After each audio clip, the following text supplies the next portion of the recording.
I feel like this is the outfit I get just attacked by a dog in.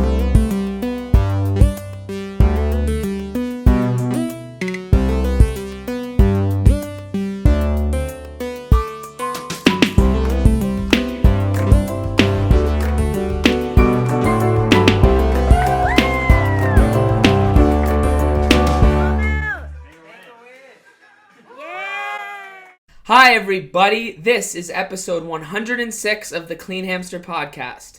Now I know that I'm not in my apartment. I am in Jacob's apartment. I am cat sitting. Trigger! Meow! She probably hates that because she's been hiding under the bed most of the time. I need to feed her food 2 times a day, and I gotta rub her back while she eats to make sure that she eats because she's an old lady. And she's very sweet. I hope she comes out to say hi. But I'm a pretty bassy fella, so she's probably not going to do that. She's mostly been scared of me. I like Jacob's apartment. It's very nice. I spend a lot of time here. All I've been doing is watching South Park and documentaries. I watched a documentary about Andre the Giant, which I found very interesting because I didn't know a lot about him. I knew that he was a wrestler and huge because he was also in the movie The Princess Bride. He was 7'4", 500 pounds, and his hands were like enormous. And unfortunately, he passed away in 1993 because his body just couldn't handle, being a giant. And it was a pretty magnificent story. I really enjoyed it. And a lot of it was sad, and it was very interesting. He drank... There's a part of the documentary where Ric Flair... I don't know if you guys know who Ric Flair is, but he would be like, woo! And shit. I don't know. He was a wrestler. Wrestling's insane. It's all fake. But, wrestlers have these personas, and it's super weird because, there was also part of the documentary where Hulk Hogan was like, and then I would do this and that and this. And he's talking about these things and they're showing clips of things that he would do. And it's so funny to be like, yeah, I had to act like that because wrestling fans liked the showmanship and it was crazy. But Andre the Giant was just a giant. He was literally a mythological creature who was a real life human being. And that was his persona. He didn't have to dress up. He would just wear a big onesie and throw people around because he was ginormous. But he was a really nice guy. And backtracking to that, Ric Flair was one night I was out drinking with Andre and he drank 106 beers. 106 beers. And he wasn't even drunk. Apparently he'd be like, I'm a little tipsy. He was French. He'd be like, I'm a little tipsy. He would have a case of wine every day. He was in pain. But it was a really magnificent story. I had a lot of fun. Watching that. So I wanted to talk about a few things that have been on my mind. And my brother sent me a video. What's going on here?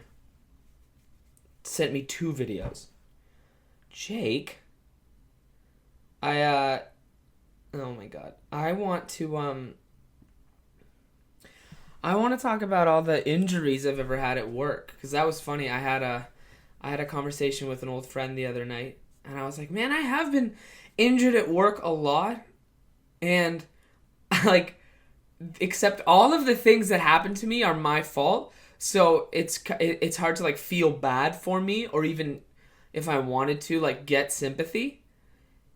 And every single time I've hurt myself at work, it's because I fucked up. It's because I slipped. I made a bad judgment call. I shouldn't have touched that or did that or stepped there. It's just something I could have done to avoid the injury. Freak accidents happen, but it's just yeah, well, Dean, if you didn't do that, that wouldn't have happened. And I'm always yeah, that's true. Because I don't know if I told this story on the podcast one time. I was working at Bangarang last summer. And it was super duper busy and we were stacked to the tits with people. And Jacob was my manager at that point in time. And you could tell he was my manager because he was angry as fuck and getting an attitude with me. And I was probably giving an attitude back. Because working with your best friend working with your best friend's tough. And I know I'm in his apartment right now and I'm probably entering the territory of saying something about him that's negative. And I don't give a fuck because I've said this to his face. When he was a manager, he sucked. And he knows that, but he had to suck. You know what I mean? It's like that. It's like when do you guys remember the Last Dance documentary about Michael Jordan, and they asked B.J. Armstrong, like, was he a nice guy? And then B.J. Armstrong's like, he couldn't have been nice. He had to be... He was in charge. Like, he was Michael Jordan. Now, am I saying that Jacob Sharp is the Michael Jordan of bar managers? Yeah, I am. He was the greatest there ever was. No one even comes close. But while being the greatest there ever was when it comes to managing a bar and being a really good bartender, he had to be that guy who was like, pick up the pace, buddy. He had to be that guy that was like, hey man, I'm going to need you to focus a little more. Like, he had to be that guy. He wasn't your buddy. He wasn't your pal. Yeah. When the night was over, best guy. But fuck on. Oh, it's Jacob right now. Okay. This will be funny, actually. That's so weird. Hey, buddy. Hey, bud. How are you? Are you recording a pod in the house? Yeah, I am. Right now? Yeah, right now. Am I on the pod? Yeah, you are. Hi. Hi, everybody. Hi, Dean. I was actually just talking about how you are the Michael Jordan of bar managers. Thanks. Do And you then- want to talk to my dad? No. Hi. Shit. Hi, Giles. Well, here he is. Thanks, man. I feel like, yeah, sure, Brooklyn. You want to say hi? Hi, Brooklyn. How are you? Good. Nice to see you. Having an apple. You having an apple? That's awesome. Having an apple. Apple a day. I think I'm definitely the Michael Jordan of regretting he hired his best friends. Yeah, I was just saying you are like if we made a Last Dance documentary about how you were as a bar manager, I would be B.J. Armstrong saying he couldn't have been nice. Yeah. I would be, because like you had to be in control. You were the man. Like you were the guy like who was the boss. How could you be like all fucking Yeah, absolutely. You had to be the guy to come up to me saying like, "Can you pick up the fucking pace, man, and stay focused?" And then Cam would be Steve Kerr. Yeah. Because Cam would I stood up to him, and I earned his respect. And I would just walk around fuming, breathing through my nose because I was like, why is my best friend mad at me? And then I'd be like, oh yeah, I'm at work. And the thing that melted my heart is when you and Kellen said I could make aliens laugh. You could make aliens laugh. I don't think I could make aliens laugh, but I do think that I could at least make aliens feel comfortable on Earth. Well, we would send you to debrief them. I would go. Listen, guys. I'd say, listen, guys. Here's how it works here. If you need anything, let me know. Yeah. If And you then- need somewhere to stay, I've got an extra bedroom. And that's where you kind of screw up, is because Yeah. you could just meet someone and go, let me know if you need anything, and then they take advantage of you. Yeah. And then they literally take your word for it. Nice. Yeah. Yeah. They literally are like, oh, anything? And you go, oh, Yeah. shit. And then you have to do all that shit. stuff. You are the Andre the Giant of drinking 5 beers and being the drunkest guy ever. Yeah. You have no problem having 5 beers and then looking through people. Where I'm like, people are like, does Dean have X-ray vision? No, he literally can't see people. He's so drunk. 5 beers. 5 beers and you're blackout fucking. I'm drunk. fucking sloshed. You're like, because you know when you see a baby anything try to walk for the first time. Yeah. You know when Bambi starts to walk, Yeah. you get that drunk. Yeah. Jacob hung up on me. Anyway,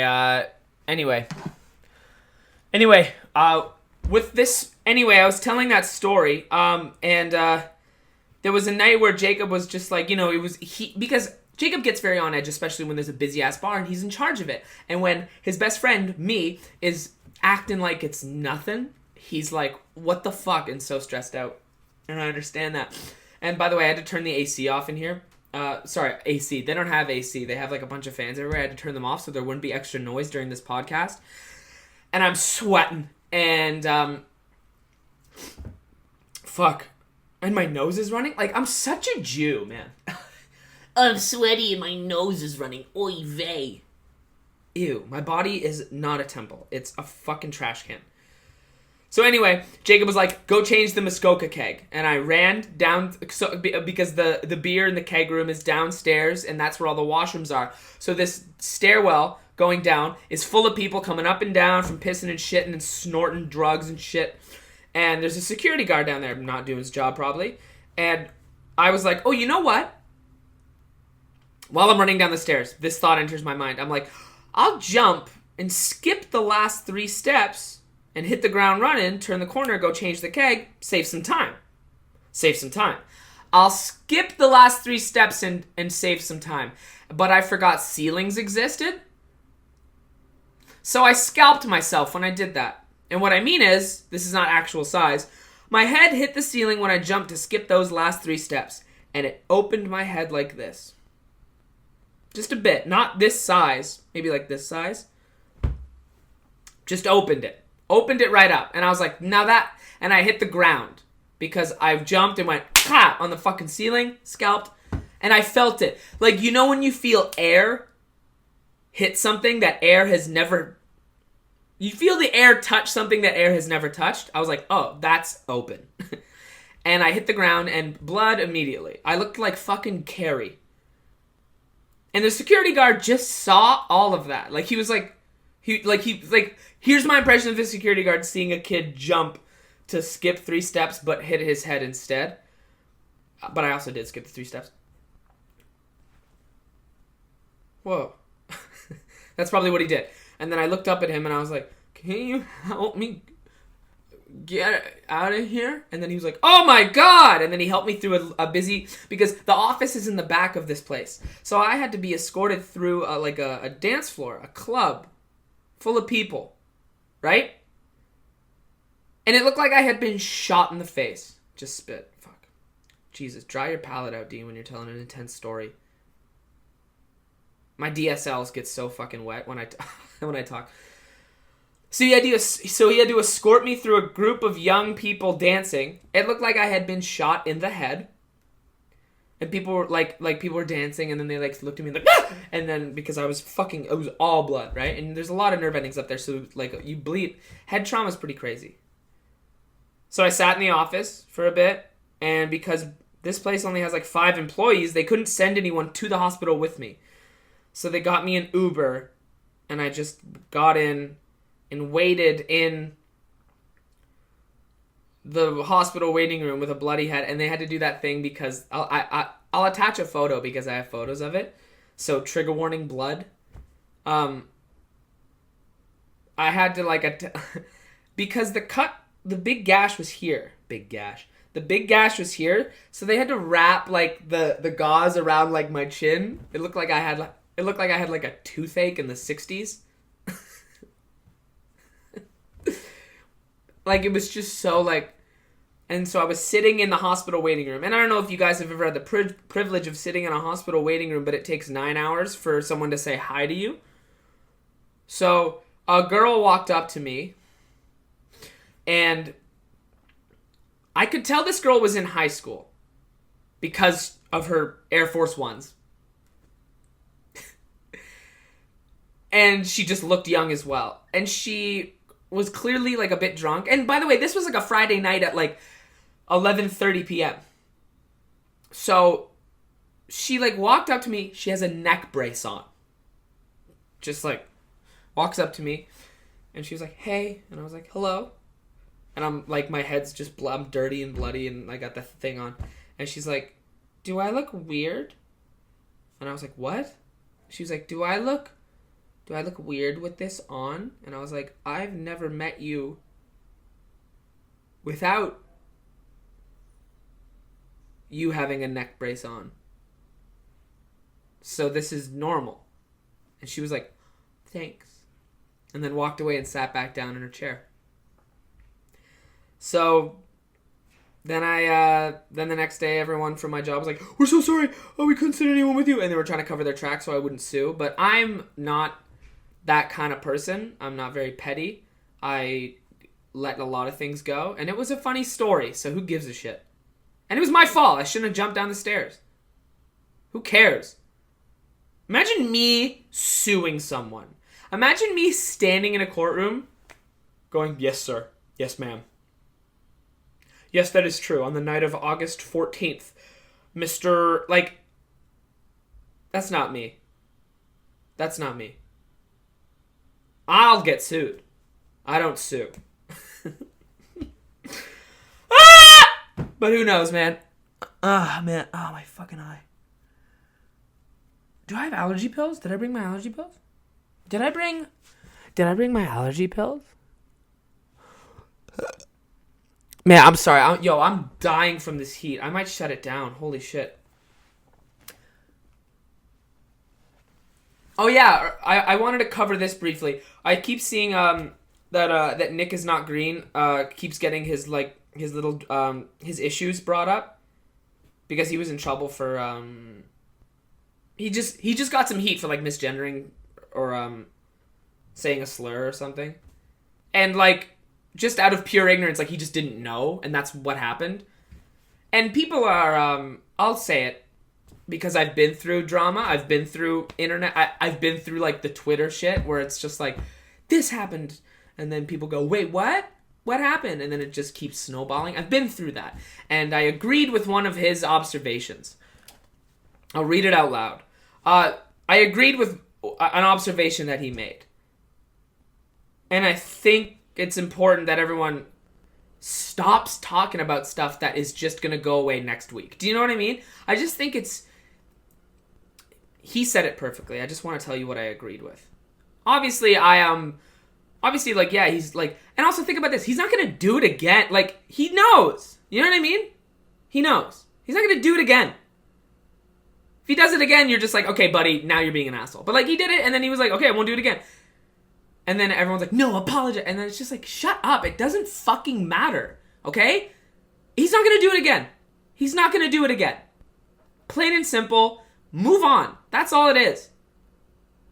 And stop attacking people who are friends with people who are doing something you don't agree with. They are not that person. Do they share a brain? No. They just happen to be real life friends. So fuck off and stop attacking people who are friends with a person that you are currently not agreeing with, okay? Can everyone shut up about that kind of bullshit? Because guess what? In a week and a half, something else is happening and you forgot about this thing happening now.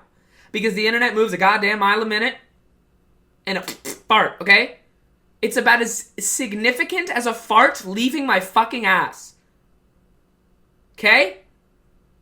Little pockets of drama that pop up because you started it when you could have just not that is what's making America go down the tubes. For real. And Canada. And you know what? The world. That's why other planets are beating us. Is because there are a lot of petty little motherfuckers out there who just want a second of attention, who create these little air bubbles of fucking drama for things that aren't really that bad, and then blow them up to make them seem worse than they are. So shut the fuck up about it, please. Move on. Go take a shit. Jerk off. Go masturbate. Watch a movie. Stop being angry. Okay? God damn it, man.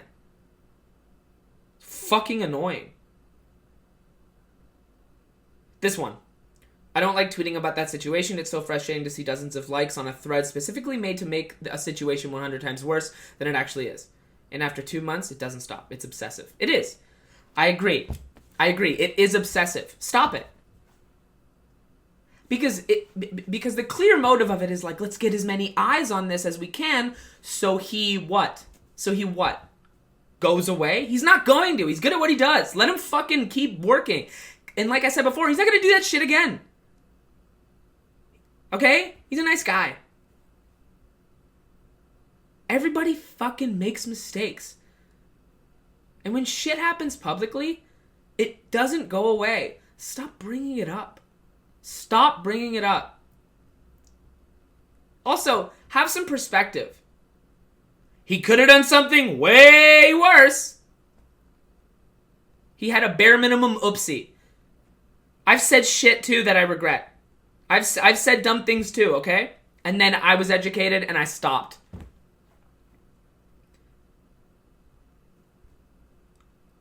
You just have to put trust in people that they're going to improve. Give him time. Let him do his thing. Just like people gave me time to let me do my thing. Oh my, like, you know? Fuck, it makes me so mad. Shut up about it.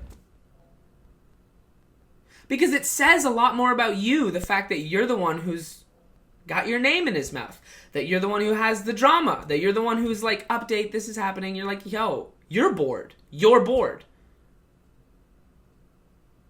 I don't understand how people aren't embarrassed when they're like, guys, and then they like tell on someone. What you're doing isn't helping. The people who say, oh, you really thought you did something are the people who are thinking they're doing something. You're not. You're not helping anything. You're keeping us very stagnant. Let's all move on. Go forward. You know what I mean? And obviously I agreed with that tweet because I had been in a similar situation where you're like, really? People are still talking about, you know what I mean? Like, because there's a point where you think you're done thinking about it, and you think you're done, and you're like, finally. And then you go on your phone, which is always a bad idea, but then you go on your phone, and you're like, people are still fucking, what the fuck? There are more updates? Hey, move on. Because it doesn't because as much as you think it's bothering you, like what someone is doing, the person who's constantly being ridiculed for what they're doing is feeling it way more than you. And during the time that they're trying to like understand and improve their behavior, you are constantly interrupting that by talking about it and bringing more people in to like look at it and like say shit when they don't even fucking really know what the hell's going on either. So everyone just be a little nicer, give people time, and let's just all fucking move on when dumb shit and stupid drama fucking happens on the goddamn internet. I'm done. I love you guys. Thank you so much for supporting this podcast. It's hotter than fucking hell in here.